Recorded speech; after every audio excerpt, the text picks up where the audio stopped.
C'est bon, ok. Donc, bienvenue au séminaire. Aujourd'hui, on accueillons Bestehorn de l'Université de Cottbus, qui est déjà ici à plusieurs reprises, et il nous parlera aujourd'hui de Epidemiological Models with Memory and Noise. Et à la fin de son discours, on va présenter en quelques minutes encore notre projet qui se présente. Donc voilà, je laisse la parole à Michael. Okay. Thank you. Thank you, Thomas. I will speak in English, otherwise nobody will understand anything.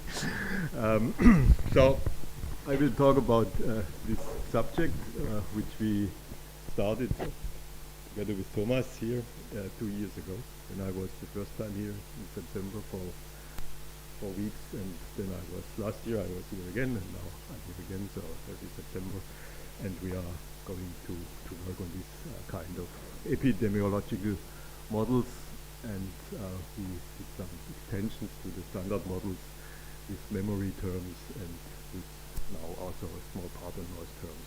So the talk has 3 parts.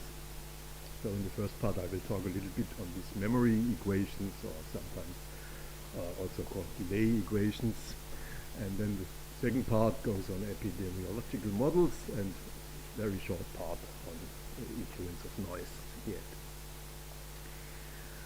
Okay, so memory equations, maybe not everybody is familiar with this kind of equations. Normally in physics you can write down everything in terms of first order ordinary differential equations, and so there is no need for memory. That means if you have your state at a certain time t, then it follows in a unique way the state times plus delta. So this is the normal case, like in mechanics or in other subjects. Also where everything is space, but normally if you know your state at time t, then you know it for all later times. Yeah. Okay, so but there is also a possibility that not only the state t is important, but also the state at earlier time, past times. And then we come to kind of models which are used in biology, medicine, and so on, population dynamics mainly, and this tau 1, tau 2, tau 3 can be infinitely many, can be also a continuum, they are finite. Yeah? So you see immediately this changes the number of degrees of freedom of your system. So in an ordinary differential equation you just need c at zero, but here you need your c at earlier times. So you must go back up to the delay time tau, to the largest memory time that occurs here, and that means you must prepare your system over all this whole stripe, and that means in fact you have infinitely many initial conditions to fulfill in this case. There you can see your number of degrees of freedom. Normally it's number of ODEs if you have first order ODEs, but if you include these delay times, they go immediately to infinity. So you have an infinitely high dimensional system in the language of dynamical systems. Okay. So example from a real life, if you drive your car on the street, you try to keep your car in the middle of the lane, so that means that this angle alpha here, this is your driving direction, this is the lane, and then it should be 0, more or less clear, and so you have a correction which you can write down in this very simple form. So the time derivative of alpha is proportional to some positive constant minus r multiplied by alpha. That gives you a correction. But now if you look at a certain reaction time that you always have, so normally for car drivers you take a reaction of half a second or 1 second, something like this, then you have this delayed, and then if you do a linear stability analysis, I'll come to this in a moment, then you see that if tau reaches a certain critical value, which is in this case pi over 2r, then this alpha 0 state, which is of course stable if tau is small or 0, then this alpha 0 becomes unstable, and that means a small perturbation will exponentially grow oscillatory and finally You could maybe end somewhere outside. Yep. So this is a very simple example, and of course there are other equations. So there is a rather old one which goes back to 48 or 55 by Hutchinson. So it comes from relation dynamics. Normally you have this kind of so-called growth of a certain population, number of individuals, and then it grows linearly, and there is a nonlinear saturation minus, which can come from restricted resources or something like this. So this gives you a stationary stable fixed point at the end, which is then reached if this one is 0. And now you can say that you can introduce a delay here also, because the average age of species reproducers, they must have a certain age until they can, when they can start to reproduce themselves. That means this should be in the future, or this should be in the past. And that means that you substitute here the time by t plus tau in this expression, and then you can transform it to t minus tau, and then you end up with this now called Hutchinson or Hutchinson-Wright equation, which is the logistic equation with a delay term here in the nonlinearity. So there is one free parameter, obviously. This is delay time. All the rest we can scale in time and so on. And then it turns out that there is an instability. So this is a numerical solution. If delay time is 0, you can solve this equation exactly, and then you find something like this black line here. It just goes from the unstable fixed point 0, small perturbation, up to the stable fixed point, which is 1 in this scaling. But if you add delay, small delay, then you have some oscillations which are damped, which goes to 0. But if the delay is larger than pi over 2 in this case, then you see that you have oscillations which are pertinent, which are kept, and then the whole system oscillates. And as stronger as this, as larger as this delay time is, the more nonlinear are the form of these oscillations. So this is a very simple thing. So what one can learn here already is normally you have a stable fixed point without delay, and if you add delay, and the delay has a certain critical size, then this stable fixed point becomes oscillatory unstable. So you have a Hopf application from this fixed point, what you don't have without delay. So there is another example. I don't want to go too much to detail in this. This is the famous Mackey glass equations, which was published in Nature in 1977, so quite long ago. So you have a certain concentration. In this case, it was blood cells, certain blood cells in the blood, and this is the production rate, which comes from the bone marrow, and then you have a decay rate, which is exponential decay, and then you assume also that this production takes a certain time tau.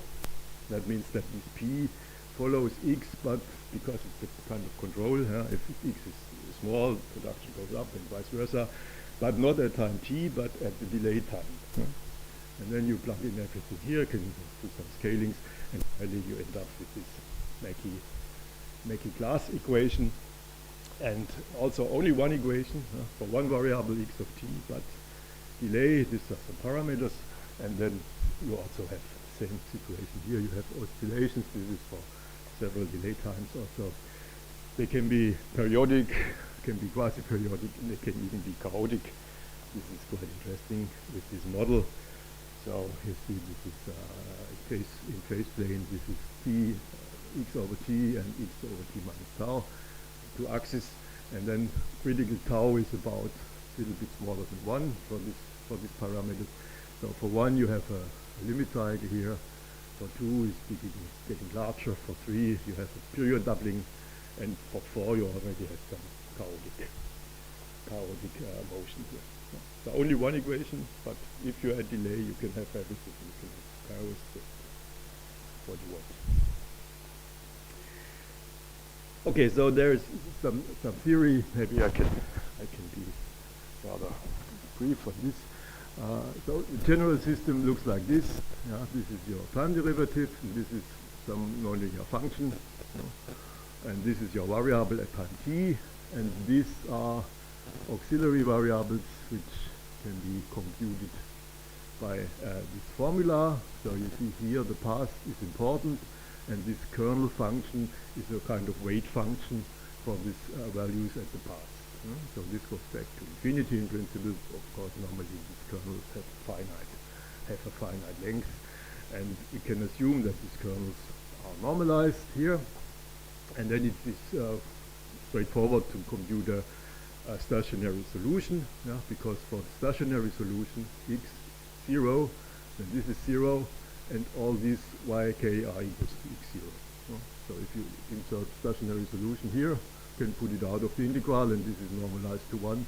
So all these yk are also x0, and that means that the fixed point is just computed by this formula here, by this function, all at the point x0, and in principle you can find a fixed point, and then you can do a standard stability analysis around this fixed point. You add small perturbations which behave exponentially in time. If lambda has a positive real part, this fixed point is unstable. If not, it is stable. So then inserting this here gives you, for y car, this expression, also small deviations. And you see that you have here k with a wiggle on top, and this is nothing else. I mean, you see this immediately if you insert this here. This is nothing else than the Laplace transform of your kernel function, which enters here. Okay, so this is of course known, and then you can insert this in your system, linear stability analysis, linearize with respect to u, small u, gives you a linear system of this form here, and these are the Jacobians, which you can compute, of course, and then the solvability condition is just given by vanishing determinant of this thing here, which has to be 0, and then you see that this is not quite the same as for the non-delay case. It's not a polynomial of order lambda n, it's much more complicated, because you have these Laplace transforms here, and to be a transcendental, normally it is a kind of transcendental equation that you have to solve somehow, normally iteratively or graphically or numerically. But anyway, if one lambda so if solve this for lambda, and if you find just one lambda which has a positive real part, then your old point x0 is unstable. So this is always the same. So here as an example, if you have just one equation, most simplest example, only one variable and one delta formed kernel, then your solvability equation takes just this form, only one equation then, and so these are some constants, and if you assume that the fixed point without delay should be stable, that means that a plus b must be less than 0, negative. And now assume the delta kernel for k, a delta function, Dirac delta function at tau 0, and that means that your origin system takes this form here, which is a delay-differential equation. And for such a delta kernel, the Laplace transform is simply the exponential of minus lambda t0, and plug this in here, and then you have this solvability condition, which is a transcendental equation for lambda, and which has infinitely many solutions. So now it is important to find this lambda where the instability, or to find these parameters, tau 0 and so on, where the instability occurs. And that means you must look at a lambda which has a vanishing real part. This is the critical point. So this is the next step. At threshold of instability, you put lambda equals to some frequency, completely imaginary. Insert this into this equation here. Lambda is equals to I omega, and separate everything in the real part and imaginary part. So you have two equations, and that you can, in this easy case, you can solve exactly.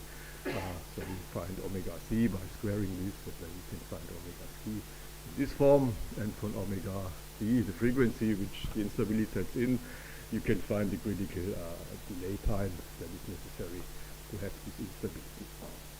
Okay, you can derive write these conditions for the instability. B must be negative, A, B and minus B, and then this stability occurs in this case. So this would be a kind of general formulation. Okay, so there is another possibility. You can do a projection of your delay equation to a system of ordinary differential equations. Remember that 1 degree of freedom can go to infinitely many degrees of freedom if you add delay. So take just one equation which has some delay entries here. Now you can define new variables. You call xn, x from t, depends also on t of course. Xn minus 1 is then xt minus delta t, and so on down to x0. That means you have now n plus 1 variables,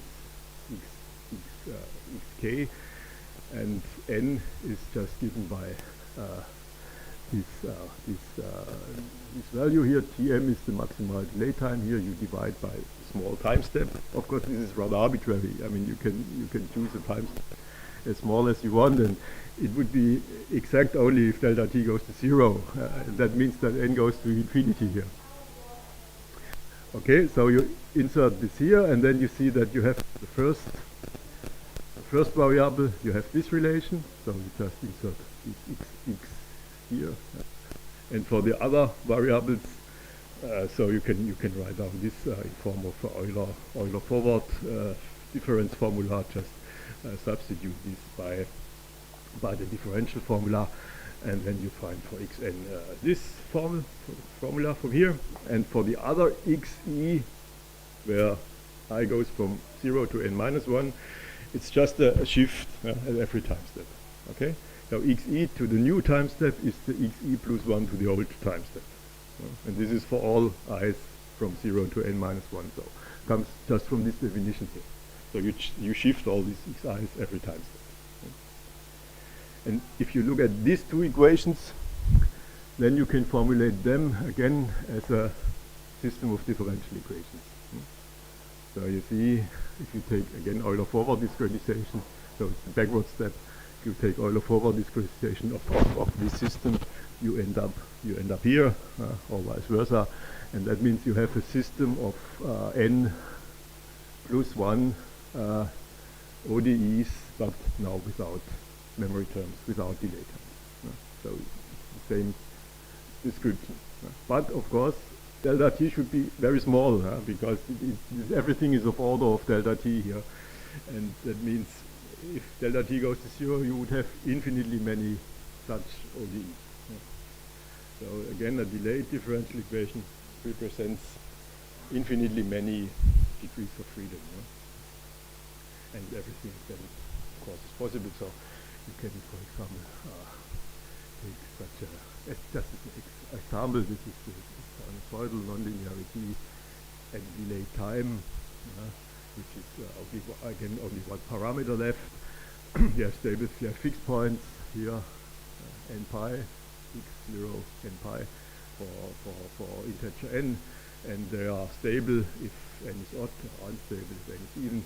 But if tau is the case for tau equals to 0, but if tau becomes larger than again a critical value, which is pi over 2, then all these stable fixed points become unstable and begin to oscillate again, and for larger tau we have also chaotic solutions. So this is here some numerical solutions. So this is for small tau, just above criticality, then we have periodic solutions. But already here you see this is quite chaotic. This is a chaotic time series for larger tau. And then you can, for example, take all these tools, from dynamical systems like computing fractal dimensions or Lyapunov exponents or whatever you want. So this is the largest Lyapunov exponent for this equation. And then here it's periodic, and now here you have a fixed point. Then here it becomes to be periodic, 0, and from here on, so this is an enlargement of this region. From here on it becomes chaotic. So here you have a positive Lyapunov exponent. Here you have a periodic window. So everything what is known from other dynamical systems. You can also compute more Lyapunov exponents for everything. So these are the first 4 Lyapunov exponents, and you see they are getting more and more unstable. Okay, so this was the first part. So you see that these delay terms, if you only have one, can open a lot of new possibilities and make your system much more richer. And now we come to the second part, which is on epidemiological models. And going back, they're old, of course, and so going back to the 1920s, there was this now called Lotka-Volterra model, which is a predator-prey model. So you have 2 kinds of populations, and one is the prey, and then 2 is the predator population. And then you see that the time derivatives of the prey, it would just increase if no predators were around. It would just exponentially increase with a positive alpha 1. But and the prey, the predator would just decrease because they starve. This is the main basic idea. These are the linear terms, and when there is a coupling, if there are predators around, the prey is even up, and it goes down, the population, and the predator population increases in the same way, because this beta must not be the same, can be different, but it doesn't matter. And they increase just by eating the prey. So this is the idea. And then you have this very simple system of 2, without any delay, of course, at this stage, of 2 coupled ordinary differential equations. 2 fixed points, you can even guess it from here. These are the 2 fixed points. This one is always unstable, and this one is marginally unstable. It has a real part of 0 and has a complex part, or imaginary part of square root of alpha 1, alpha 2. That means you have oscillations. This is the fixed point here. You have oscillations around the fixed point, and that means that the prey and the predator population just oscillate with some phase shift between them. And then this gives you this kind of trajectories. Okay, now coming to these epidemiological models, which are also called SIRM model. We go also back to the 20s, a little bit later. Kermack and Henkel gives the paper that everybody is citing now. You have this is a kind of called compartmental model. You have compartments, 3 compartments, in this case S for susceptible, E for infectious, and R for recovered. And each individual can only be in one of these 3 compartments, but it can of course go from susceptible. If it is infected, it goes to the infectious compartment, and then after a certain time it is getting health again, and it goes to the recovered compartment. Okay, so this is why it is called SE, or SIR model, and you can now identify, of course, the S with prey, the susceptible are haunted by the infectious, if you want. So the I is the predator, and they eat or infect the susceptible, and finally they go to the recovered. So just take the Lotka-Volterra model and identify the prey population, N1 with the S and the N2 with the J. So you introduce densities here, but this is not very important. And then you have the same like our old Lotka-Volterra model, with the special case that alpha 1 is 0. So if you look at this equation, put alpha 1 to 0, then you are exactly at this model. That means that the susceptible are not increasing by themselves. They just can only go down in this simple SIR model. So this is the original SIR model from these 2 guys, and can do a time scaling of alpha 2. So everything is now in the time scale of the time of recovery, and then you have only one parameter left, which is this R0 here. This is not important because it does not couple here to these other variables, so you can write it, but it's not important, the recovery rate. and you have only one parameter left, and this is this famous basic reproduction number, which was always in the newspapers during the last 2 years. And so this should be less than 1, then the health state is stable and j equals to 0, and if it is larger than 1, then you have an instability. Okay, so there is a fixed point here. If j is 0, s is equal to 1. This becomes unstable if this reproduction number becomes larger than 1. So you can just compute it through a linear stability analysis. And then this is the time behavior, more or less. So s goes just down to an asymptotically constant value. This time j, the number of infected, goes up, reaches the maximum somewhere and goes then down again. And this is finally the number of recovered. They are 0 in the beginning, and then they go up to a constant value, and after this everything is constant again, and the disease is more or less over in this simple model. This is for several reproduction numbers that are larger than 1, as you can see here. So this is a simple dynamics, not very interesting, no oscillations, nothing like this. Okay, so there is another extension of this SIR model, which is then called SIRS model, and that means that your time of immunity is not infinite, it is finite. So that means the recovered can become susceptible again after a certain time, which is 1 over mu, and that means another thing from the recovered to the susceptible by this minus mu plus mu. Same model, but these terms are new. And that means that now your endemic equilibrium, so if the endemic has passed, then this endemic equilibrium is not 0, but it's a constant value. It has this value here, so the disease will never die completely. It will be kept on a constant value.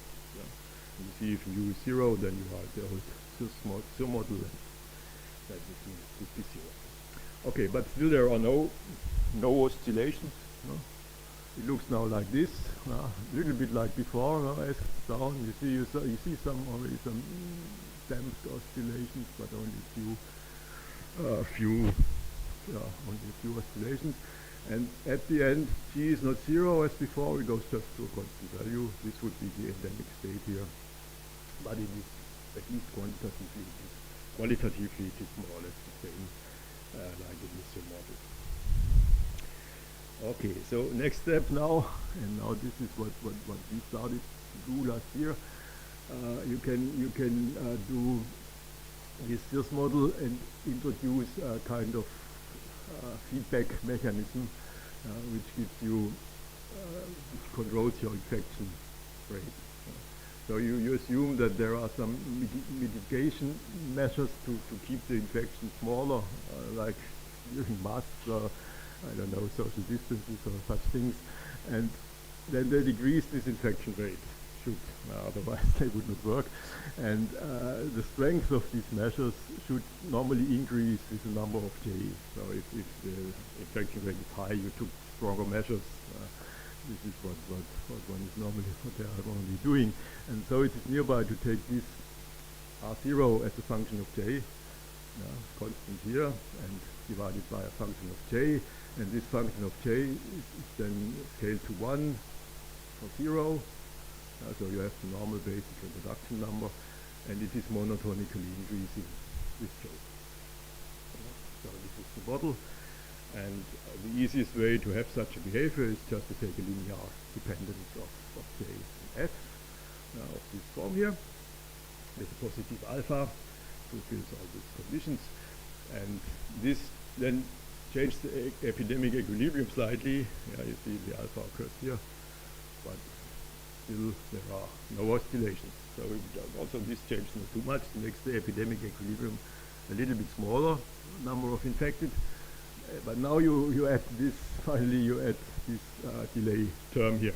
That means you say that the containment measures take a certain finite time to act, to become effective. And that means you take here not f of j of t, but f of j of t minus this delay time. Okay, and then you plug in everything, and finally you have this model with delayed control, with delayed feedback control takes this form of two coupled delay equations. Here this comes from here, this is the delay term here also, and these are terms at time t here, so variables at time t. And now finally you see oscillations.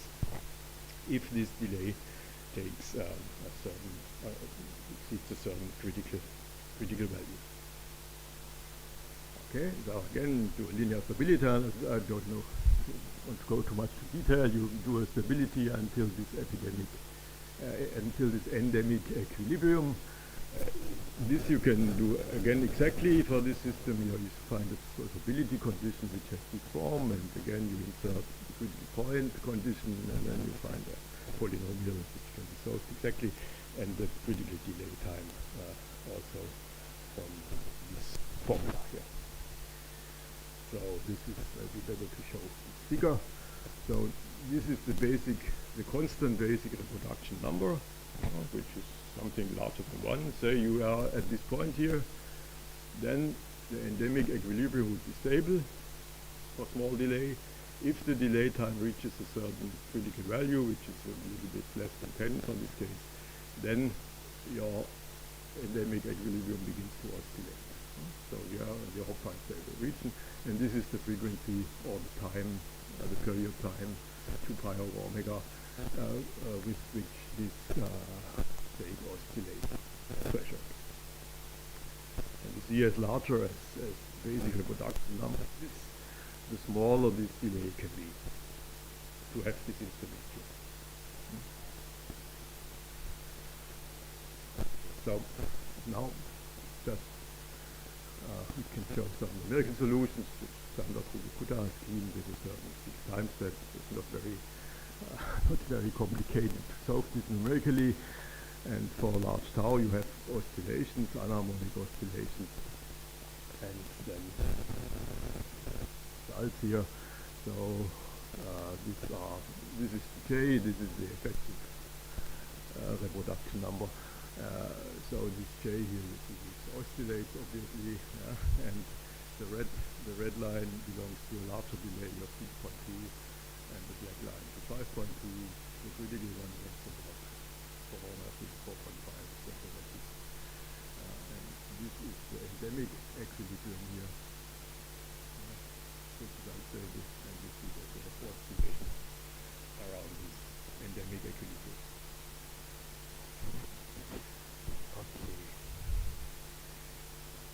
Okay, so if you compare this, of course, with real-life data, you see that these oscillations are normally there, but they are not very regular. Far from being as regular like these oscillations here. They are very different, and this is a figure where they are very regular compared to others. So this was in South Africa. Maybe two. And then the next idea was to add some noise. But this is more or less still in progress, so we can do this in more details now. So you can add noisy perturbations from the environment, and this gives you a kind of fluctuating infection rate. So you substitute this R0 just by a term which has some random variable psi of t here with a certain amplitude sigma, and this can be a wide Gaussian random variable with mean 0 and with a correlation, a delta correlation of this form here, and then you end up with a stochastic model instead of our differential equations, but still with delay. So this is still the delay term here, same as before, and we add now this terms here, which comes from the noisy part of this figure. And this W is the Wiener process, which can be numerically quite easily in this form. And finally you can solve this also in a numerical way. You can take a single method in first order, Euler forward scheme, or sometimes called Euler Mariuama scheme in this case. The only important thing is maybe that these noise terms must enter the square root of delta t and not the delta t. So it can be shown, of course, and then you can iterate these equations here just in the same time as before. Same way as before, with k stands now for the time for the iteration to that state, and this c is again a random variable, zero mean and delta correlated, and then you can integrate this, and then you see some effects of these noise terms here. So this is for relatively small noise, and it really makes the amplitude very different for each oscillation here.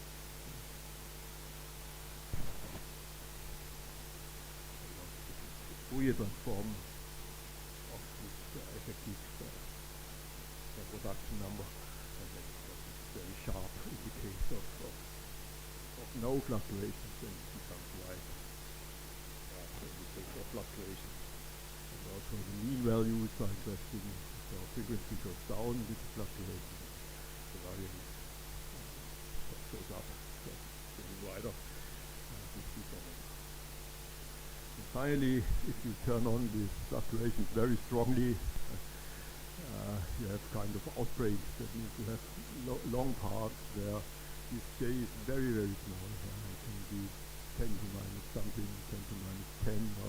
So this would really a number of infected people. It cannot be arbitrarily small. So if it is less than one infected people, then of course the infection, the disease would die, would extinct. So in this region it could extinct, for example. And then you have again a certain outbreak. So this is quite interesting. Figure. Yeah? So there is a critical sigma, can be computed also. If this is reached, then the disease will become extinct after some of these oscillations.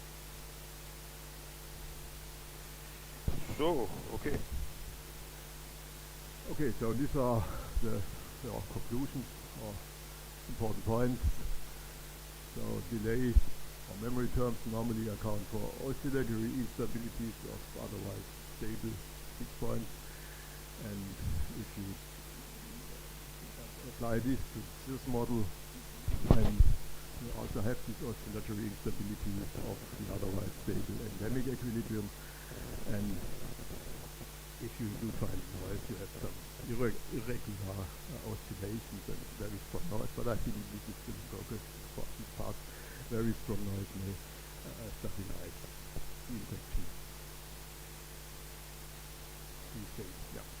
Okay, so thank you. Thank you, Michael. Are there questions?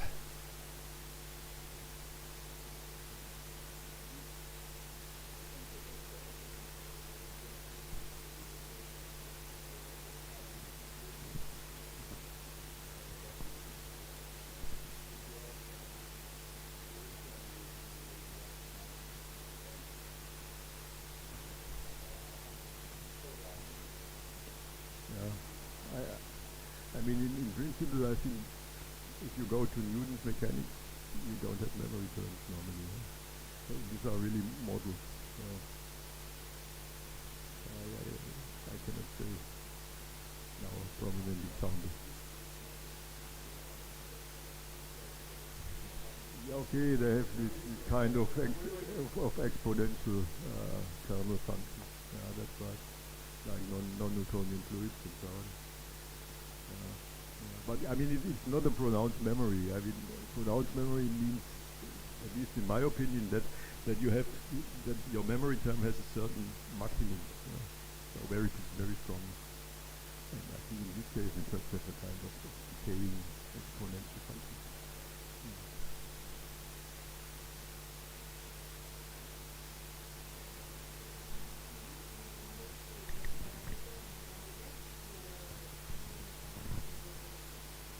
No, we didn't try. I think we have a colleague. Yeah. He tried to apply this to some measured values. I mean, of course, this would be an interesting point. This would be the next point to adjust these parameters somehow. Yeah.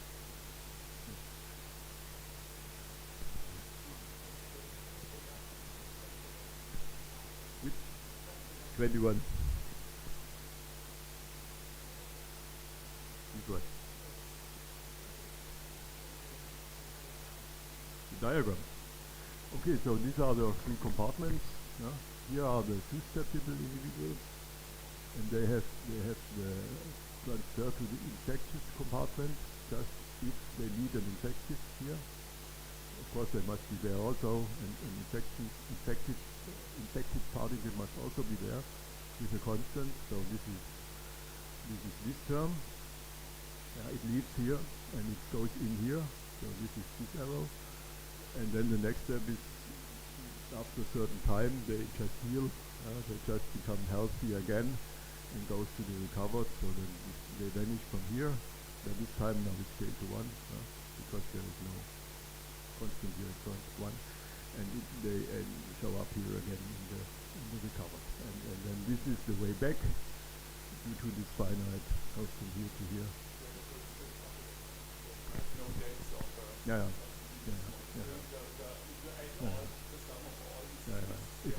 If you add these three equations, then this cancels, and this cancels, so that's 0.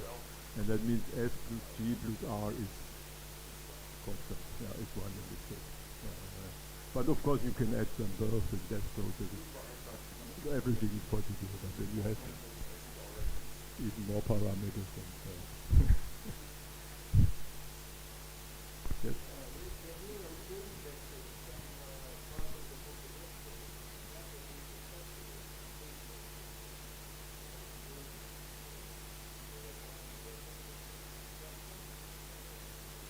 You mean you have different kinds of susceptibles, or older and younger, or I mean that means you need other compartments, I would say. So you cannot only have one susceptible, maybe you can divide this. There are plenty of such models. So there are models 5 compartments or even more, and but we didn't.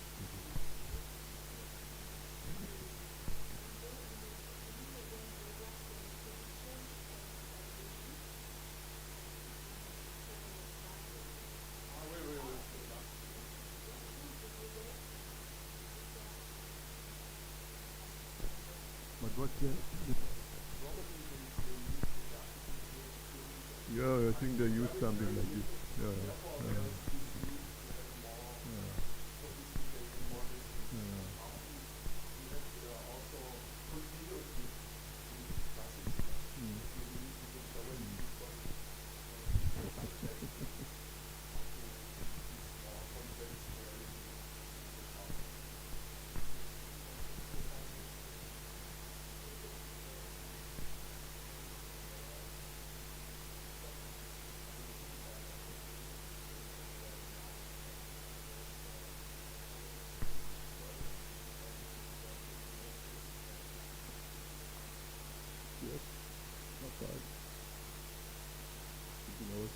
I mean, this is only the oscillation which comes by some self-organized processes. Of course, you have other possibilities. Yes, I mean, you have seasons, for example, and they come from outside. And of course, they also have. So probably they are even more important. So it is becoming colder, then the number increases and so on. So.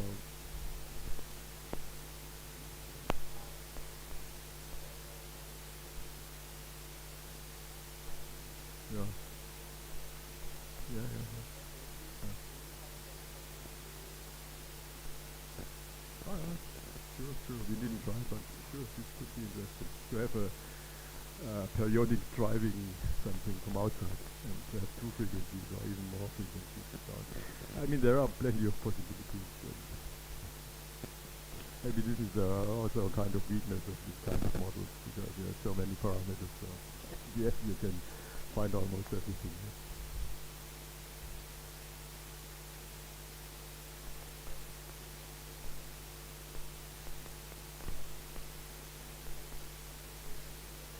No,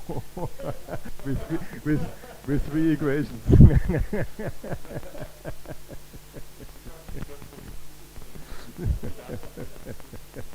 I can say it oscillates.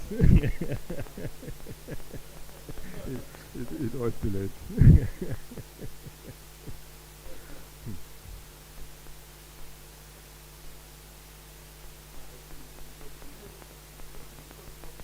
Yeah, okay, so Thomas will now say something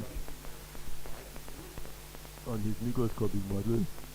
Just a second.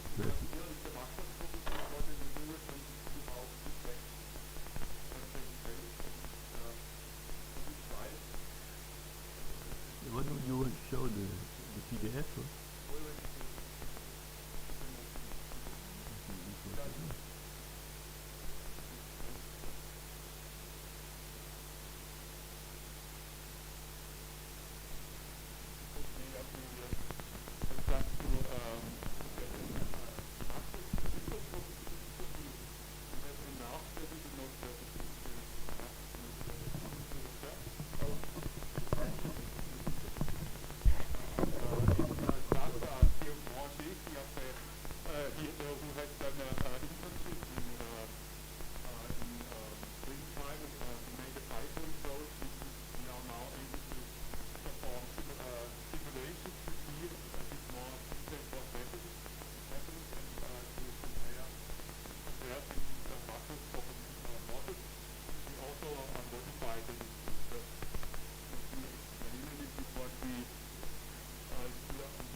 Independent random walk, and by chance they meet and then they can infect or they cannot infect. So we have here four compartments, so susceptible, so they are healthy and can be infected, so as most of us before COVID.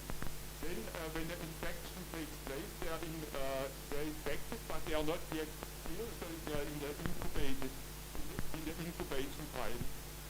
Then we assume that sometime later the infection breaks out, so then he's still infected and infected. So in this state, E he can infect S, so to say. But C cannot infect out of this. This is our hypothesis. And after a certain random time of illness, he's recovered and immune, and we take into account that the time of immunity, all this time, where they are in this state, they are random, as in the real life. So they can do either, one can suppose they are constant for all and the same time for all individuals, or this is random by distribution, so to say. So let's, and then,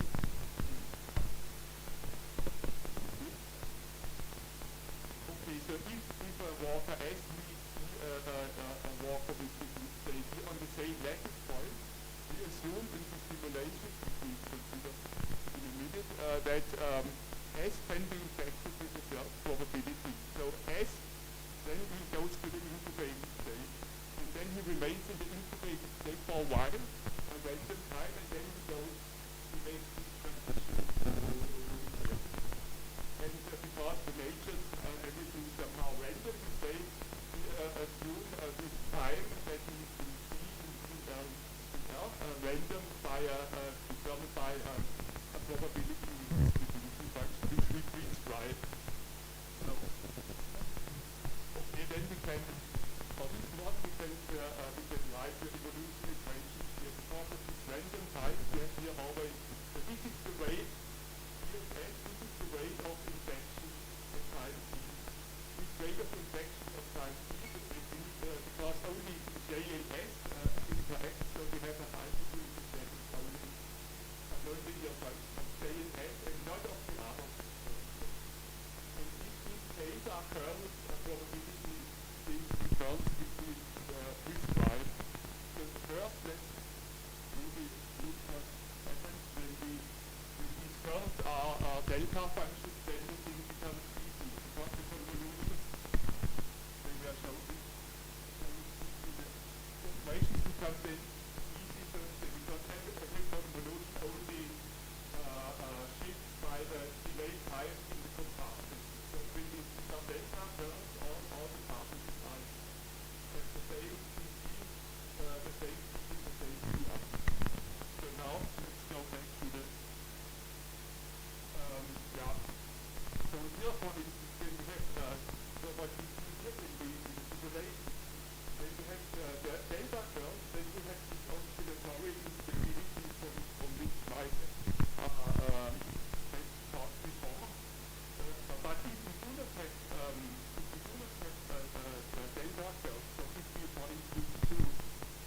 time, the incubation time random, for instance, is exponential. That means there are some particles, they remain a long time in the incubated state. So these are reasons that they infect each other but never become real. And so that effect is that they accumulate in incubated states, and that makes this kind of oscillatory behavior stable. So we have then waves, a higher wave and a lower, and it goes stably with here is the transfer for this kind of distribution. So that's maybe only to look on the simulation still now.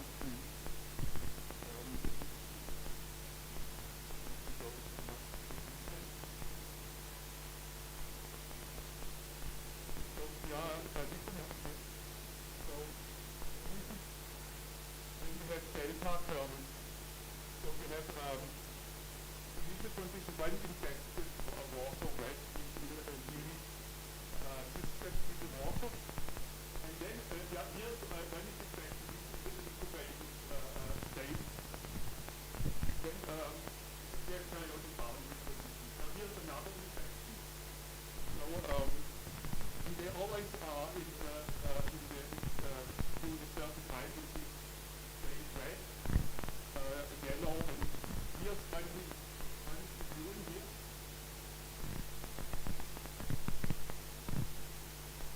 And then, so if there's the healthy state is unstable, then the epidemiological